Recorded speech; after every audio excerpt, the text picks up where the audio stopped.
Welcome to Another Angle, the show that strives to unite us all. In this special edition, we showcase the music scene in Athens. I decided to hunt down a few lesser known, you may even say secret stops in Athens music history. If you've run out of unique facts to impress your friends with, or you just want to prove that there's no music hotspot you don't know about, then come on, take this tour with me. Okay, Ashlyn, but what about the one we all know about? You know these buildings, Georgia Theater, 40 Watt, you sing along with your favorite bands, dance the night away. How did these places become two legendary musical hotspots in town? Kate Hester decided to find out for us. And I spoke with a few future stars as well. Let me introduce you to some performers who plan to enter an industry that in the last year dominated the Grammys, Tonys, and even Pulitzer Prize awards. This special edition of Another Angle, the music of Athens, starts now. If you live in or visit Athens, you know it's a music town. Of course, every true music fan visits spots like Georgia Theater, 40 Watt, and Livewire. But if you look a little closer, you'll see that the bands from Athens have left their mark on so much more than just the venues, places that even the most knowledgeable music fans haven't visited yet. You can't tell from this view that Athens, Georgia is a music town, but a look through these albums might reveal a few famous faces. Band members who began their journeys in this area, and a drive around town with Paul Bouchard, the local guru of all things music in Athens, will take you back to the days when bands like the B-52s and REM rocked this town. Here are 6 Athens music landmarks that you may not have noticed. First up on the tour is the Last Resort Grill. The restaurant hasn't always been the place for Southern cuisine and a variety of desserts. Before the location was a restaurant, it was actually the Last Resort Music Club and Bar. It's also the first club venue that the B-52s played at. They actually had to pay to play because the club owner said, "Oh, I don't think you should play here because I don't think I'll sell enough tickets." So they said, "Oh, we'll buy all the tickets," because they had been selling out shows in New York City for months. They would go on to hit Billboard charts with songs like Love Shack and this one, Rock Lobster. Next is the Hodgson Oil Building. The building that houses the University of Georgia Police Department today used to be the venue where bands like Pylon used to play. It opened up about 1972 as the first club in Athens that had a dance floor. Prior to that, you weren't allowed to have a dance floor in a venue that sold alcohol. But they got away with it because they were serving food, so they were allowed to have a dance floor in their club. And so it became a popular college bar for a long time, and it was known as the B&L Warehouse. Stop number 3, Wuxtry Records. It's fitting to have an REM hit playing here since this is where REM's Peter Buck used to work in the late 1970s and where he met fellow REM band member Michael Stipe.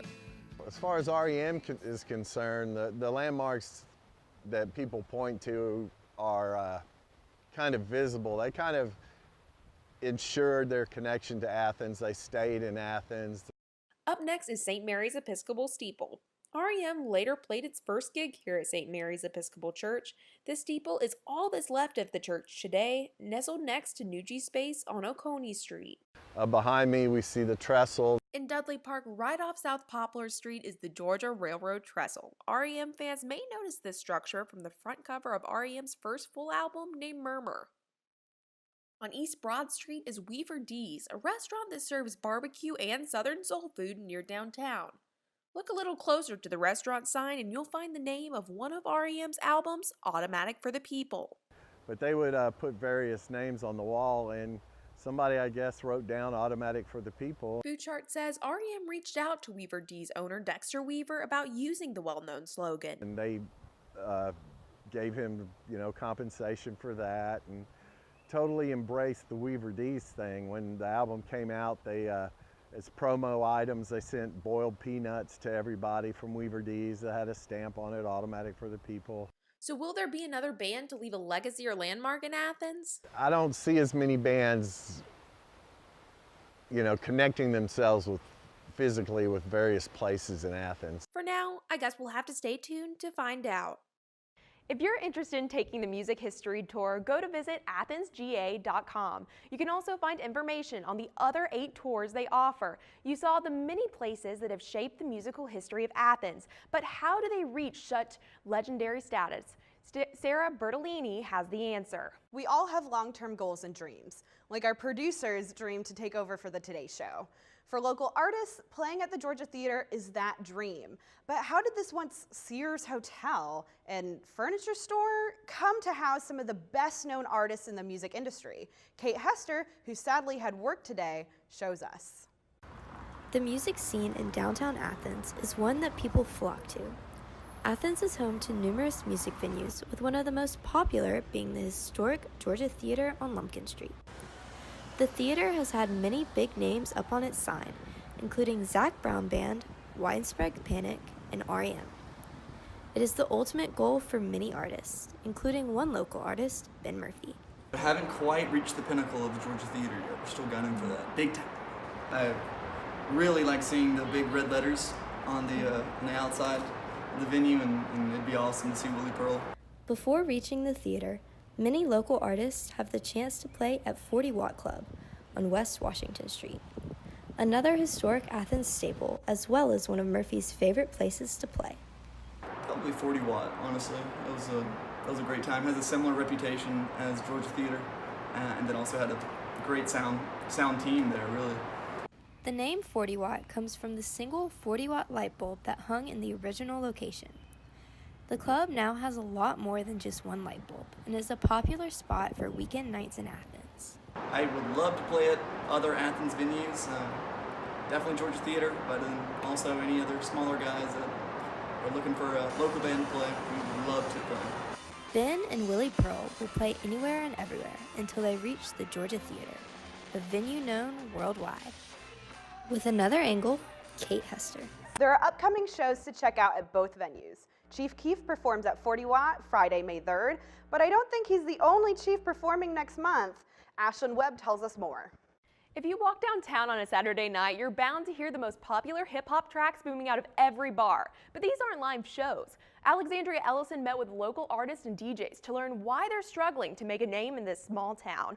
We all know that Athens is the hip-hop capital of the South. What? That's not right. At least not yet. Atlanta is the main hub for hip-hop and rap music in the South. But it might be time for Athens to have its moment.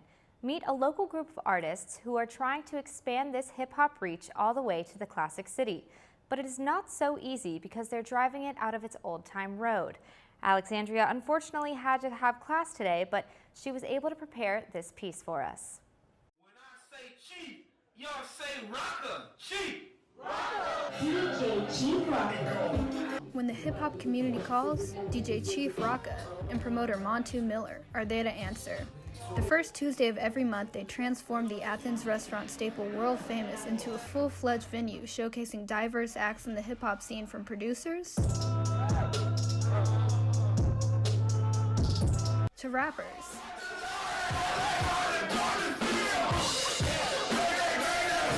Bringing the community together and providing it with some much-needed support in a town known for rock music. DJ Chief says Athens' music reputation poses difficulties for the hip-hop scene. You're in Athens, Georgia, which is an indie rock town. It's hard for the old guard to give that up to hip-hop. That's one of the obstacles we face, trying to get studio time, even trying to get gigs downtown. Hip-hop artist Caulfield says another reason it can be difficult to get gigs downtown is because of venue owners' personal experiences. If they have one bad experience, then it becomes an indictment on the whole hip-hop scene. DJ Chief Rocka thinks this indictment is unjust. That's their way of saying, like, when you can't get into the clubs with down and, you have the wrong attire on. But they playing hip-hop there. It's BS. It's just their way to discriminate. While it's been difficult for the hip-hop community to book gigs in Athens, they're not giving up. According to Miller, it's because hip-hop is more than just music. This is my culture. This is not something I pick up one day and then put down the next day. This is literally my culture. Montu Miller and DJ Chief's dedication to the culture is really paying off because according to DJ Chief, Athens is really becoming a hub for hip-hop. Alexandria Ellison, Grady News Source. Go Bar will host Hip Hop Night May 8th at 9 p.m. if you would like to go out and support your local artists and DJs. Performers like DJ Chief Rocka are building the hip hop scene in Athens. But there is another scene that often gets overlooked in this town. Christian Rary is back to show us more. Athens music is typically seen as up-and-coming bands in small venues hoping to make it big. Right now, take a second. Try to think of the 3 most popular genres of music in Athens. It's probably all genres you've heard about on this show. Rock, country, maybe jazz? Well, there is one genre you left off the list: musical theater. I'll show you how the Georgia Theater is not the only theater defining Athens culture. If you're looking for some music entertainment that adds a little flair to the songs, musical theater might be your answer. Athens is home to music of all kinds, but hidden among rock and jazz, musicals thrive. I always see when we do musicals, I see so many people come that we do not see in our regular audience. University of Georgia acting professor George Contini says there is a huge student demand for musicals in Athens. We saw students not auditioning for our shows because they were going to do shows at Town and Gown or Oconee Youth Theater. Those theaters cater to hundreds of audience members each season. Town and Gown, a local theater, does around 6 shows a season. A third of those are musicals. Just this season, Athens area theaters will rehearse for 7 shows for weeks in black box theaters and rehearsal spaces just like this. And that is just for full-length performances. Groups like Next Act allow Athens community members to perform musical theater without all the bells and whistles.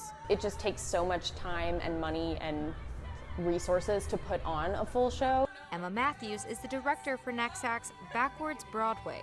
Next Act's mission statement should be spreading the joy of musical theater in the Athens area. She says Broadway has a home in Athens. That when something is too emotional for you to say, you sing it, and when it's too emotional for you to sing, you dance. And I think for Grady News Source, I'm Kristen Rary.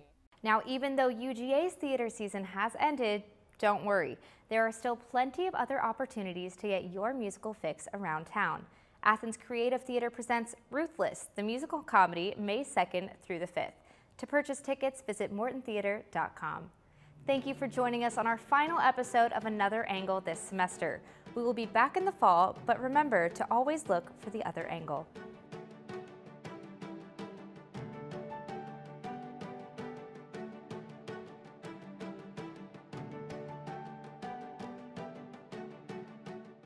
Grady News Source is a student production of the Grady College of Journalism and Mass Communication at the University of Georgia, which is solely responsible for its contents. Views expressed do not represent those of the administration nor the Board of Regents at the University System of Georgia.